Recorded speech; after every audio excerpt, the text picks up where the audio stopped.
Len function helps to count the number of characters in a certain text or cell. Example, for the data on the screen, will perform len function to count number of characters of a product name in the first row. Type equals sign, followed by the word len, then open parenthesis.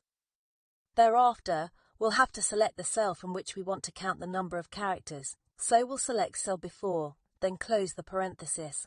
After this, simply press enter on the keyboard.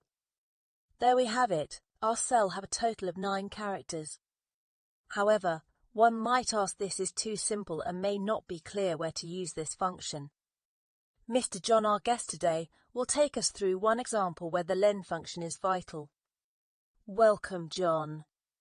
Thanks, Nancy. Suppose you have a task where you are required to perform renaming of all items in a datasheet for the cells whose characters have exceeded 12 in total. Easy way to do this is using len to pinpoint areas or cells where you need to perform the renaming. See below example with products on column B. Here you are required to make sure all names under column B have less than or equal to 12 characters. To pinpoint cells that require modification of names, we will use len on column C. Type in len, then select the cell which we want to do the count like so. Drag the formula all the way down. Perfect. Here, we can easily see which cells have more than 12 characters and requires renaming. However, to make it more visual, we can use the conditional formatting and autofill with red color, all the cells with more than 12 characters. Just select data on column C, then go to Conditional Formatting tab and click on Highlight Cells. Then, click on Greater Than.